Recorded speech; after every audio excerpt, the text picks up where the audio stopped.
নমস্কার, ধন্যবাদ সঞ্চালক আমাদের প্রসেনজিৎ দাকে। আজকে একটা বিশেষ দিন। এখানে প্রতি বছরের ন্যায় মহতী রক্তদান শিবির এবং ইসলামিক জলসা সন্ধ্যাকালী, সেই উপলক্ষে আমাদের নজরুল স্মৃতি সঙ্গে সমস্ত আমাদের কর্মকর্তা যারা রয়েছেন, সভাপতি রয়েছেন আমাদের শাহাদাত দা, সহসভাপতি হাবিবুল হক সাহেব আছেন, সম্পাদক মোহাম্মদ নূর ইসলাম, সহ সম্পাদক শফিকুল ইসলাম রাজু, কোষাধ্যক্ষ শরীফুল রহমান সাহেব আছেন, হিসাবরক্ষক শেখ নিসার আলী, ক্রীড়া সম্পাদক মোহাম্মদ সেলিম, এবং এখান থেকে যিনি নির্বাচিত আমাদের পঞ্চায়েতের সদস্য ভাই আজিজুল, আমাদের সঞ্চালক। এই মঞ্চে উপস্থিত ছিলেন আমাদের সকলের প্রিয় বিধায়ক, আমডাঙ্গা বিধানসভার উন্নয়নের কাণ্ডারি মাননীয় আমাদের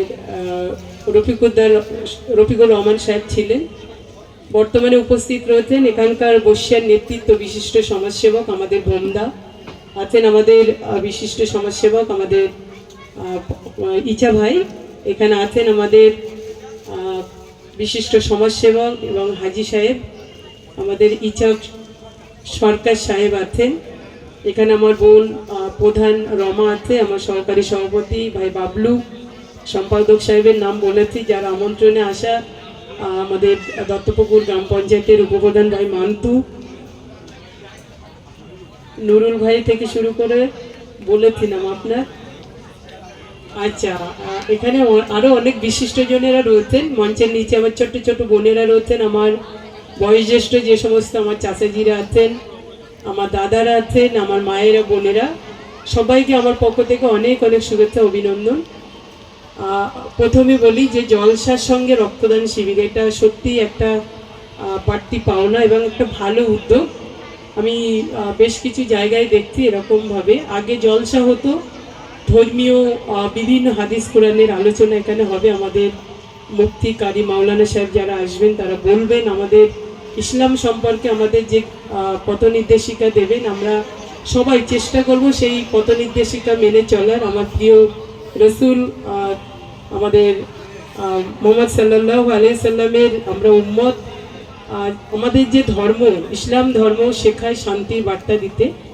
সেই ইসলাম শুধু ইসলাম ধর্ম শান্তির বার্তা দেয় এটা না, সব ধর্মই কিন্তু শান্তির কথা বলে। কিন্তু আজকের এই বাংলায় আমরা দেখছি কিছু মানুষ, অসামাজিক মানুষ, তারা সুন্দর বাংলাটাকে একটা অশান্তির বাতাবরণ তারা তৈরি করার চেষ্টা করতে। আমাদের সকলকে সজাগ থাকতে হবে। আমাদের এই সুন্দর বাংলাটাকে কেউ অশান্ত না করতে পারে। আমাদের যে সম্প্রীতির বাংলা, আমাদের বিভিন্ন ধর্মের ভাষাভাষী মানুষের এখানে বসবাস, সেই সংস্কৃতি যাতে আমরা বজায় রাখতে পারি, সেটা আমাদের সকলের সজাগ দৃষ্টি রাখতে হবে। কারণ আগামী দিনে আমাদের যারা ভবিষ্যৎ প্রজন্ম, তাদেরকে একটা সুন্দর বাংলা আমাদেরকে উপহার দিতে হবে। এটা রাজনৈতিক মঞ্চ নয়, আমি কোনো রাজনৈতিক কথাবার্তা বলবো না, শুধু এইটুকু বলবো যে আজকের এই সুন্দর দিনে একটা সুন্দর উদ্যোগ যারা রক্ত দিচ্ছেন তাদেরকে ধন্যবাদ জানাবো। তার কারণ হচ্ছে রক্তদান এমন একটি দান, পৃথিবীর সবথেকে সেরা দান রক্তদান। আমরা যারা কখনো অন্নদান করি, বস্ত্রদান করি, অর্থদান করি, কিন্তু নিজের শরীর থেকে রক্ত দিয়ে কোনো মুমূর্ষু মানুষের প্রাণ বাঁচানো, এর থেকে আত্মতৃপ্তির কাজ আর কিছু হতে পারে না। সেই কাজ যারা করছেন তাদেরকে স্যালুট জানাতে হয়। বিশেষ করে আমি প্রত্যেকটা জায়গায় গিয়ে দেখছি আমার মায়েরা ভীষণ উৎসাহী। আমার ভাইয়েরাও দেন রক্ত, কিন্তু আমার মায়েরা একটু বেশি দেন। কারণ এই রক্ত এমন একটা জিনিস যে মানুষের শরীরেই তৈরি হয়, এবং আমাদের মতো, আপনাদের মতো যারা সামাজিক মানুষ, তারা এগিয়ে আসেন একটা মুমূর্ষু মানুষের পাশে দাঁড়ানোর জন্য। বিজ্ঞান অনেক কিছু অসাধ্য সাধন করে। প্রত্যেক বছর দুবার করে রক্ত দিই। রক্তদানটি বজায় রাখতে গেলে আমাদের রক্তদান শিবিরে আমরা আসবো এবং আমরা মনে রাখবো যে আমি যখন, যারা বিশেষ করে যারা বিভাজনের কথা বলে, হিন্দু মুসলিমের ভেদাভেদের কথা বলে, তাদেরকেই বলবো যে আপনার আপনজন যখন বিপদে পড়ে, আপনার যখন রক্তের প্রয়োজন হয়, আপনি কিন্তু ব্লাড ব্যাংকে গিয়ে একবারও বলতে পারবেন না আমি হাজির পাবি, যে আমার মধ্যে ব্লাড ব্যাংকে গিয়ে যে আমার কোনো হিন্দু ভাইয়ের রক্ত লাগবে না, আমার মুসলিম ভাইয়ের রক্ত দিতে হবে। এটা কিন্তু বলার স্পর্ধা আমার নেই। আমার মনে মনে যদি আমার সেই ভেদাভেদ থাকে, আপনি ব্লাড ব্যাংকে গিয়ে কিন্তু আপনার সেই ভেদাভেদ কিন্তু দূর হয়ে যাবে। আমি বিপদে পড়লে আমার হিন্দু ভাইয়ের রক্ত নিয়ে আমার প্রাণ বাঁচতে পারে, আবার আমার কোনো হিন্দু ভাই বিপদে পড়লে মুসলিম ভাইয়ের রক্ত নিয়ে মানুষ।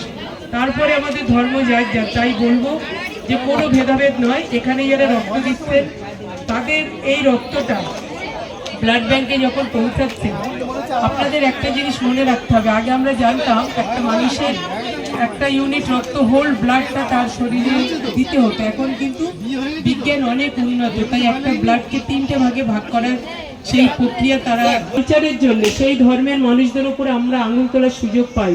খুব দুঃখের হলেও মানে দুঃখিত আমরা যে 2-4 দিন আগে আমাদের বিজেপির বিধায়ক অসীম সরকার একটা নেক্কারজনক একটা কি বলবো কুরুচিকর একটা মন্তব্য করেছেন আমাদের আল কোরআন নিয়ে। আমরা ধিক্কার জানাই ওনাকে। উনিও কিন্তু এই বাজে কথা বলে আমাদের ইসলাম ধর্মের উপরে যেমন আঘাত এনেছে এবং ওনার ধর্মের প্রতি উনি কিন্তু সেই অসম্মানটা উনি করেছেন। কারণ কোনো ধর্মই শেখায় না যে অন্য ধর্মকে অসম্মান করে। প্রত্যেকটা ধর্মের মানুষের ধর্মের বাণী আছে যে করে সে ইসলাম মানতে পারে না, কোনো ধর্মকে অসম্মান করে সে ইসলাম মানতে পারে না। তাই যে ইসলাম ধর্ম আমাদের কাছে কতটা আবেগ, আমাদের ভালোবাসার, সেই জায়গায় যারা আঘাত করছে তাদেরকে বলবো আপনারা আপনাদের মুখের ভাষাকে সংযত করুন। বাংলায় রাজনীতি করতে এসছেন বলে যা খুশি তাই বলতে পারেন না, মানুষের গণতন্ত্র এইভাবে আঘাত করবেন না। আমি বক্তব্য দীর্ঘায়িত করছি না, মানে খুব কষ্টের মধ্যে বলছি যে আমরা সবাই আমাদের ভাষাকে সংযত রাখবো। আমরা কোনোভাবেই কোনো ধর্মকে যাতে অসম্মান না করি। আগামী দিনে আমাদের যে ভবিষ্যৎ প্রজন্ম তাদের জন্য আমরা ভালো কি করতে পারছি, এটাই কিন্তু আমাদের লক্ষ্য থাকবে। আমরা যে কাজ করি না কেন আমরা সমাজটাকে ভালো রাখবো, আমার পাড়াটাকে ভালো রাখবো, আমার দেশটাকে ভালো রাখবো। তাহলে আমরা সবাই একটু রাতে নিশ্চিন্তে ঘুমাতে পারবো। আমার আয় রোজগার, আমার রুটি রুজির কাজে আমি সুস্থভাবে করতে পারবো। এবং এই বাংলায় যারা অস্থিরতার পরিবেশ তৈরি করতে চাইছে সেটা কোনোভাবেই আমরা সম্ভব হতে দেব না। আপনারা সবাই সজাগ থাকুন। কোনোভাবে ধর্মীয় বিভাজন করে বাংলায় কেউ কোনোদিন ক্ষমতায় আসতে পারেনি, আগামী দিনেও আসবে না। আমি সকলকে আরেকবার ধন্যবাদ জানাবো। আমাদের যারা রক্তদাতা তাদেরকে ধন্যবাদ জানিয়ে, আজকে যারা আয়োজক তাদেরকেও অসংখ্য ধন্যবাদ জানিয়ে, আমার মা বোনেদেরকে অসংখ্য ধন্যবাদ জানিয়ে আমার ছোট্ট কথা শেষ করলাম। আসসালামু আলাইকুম।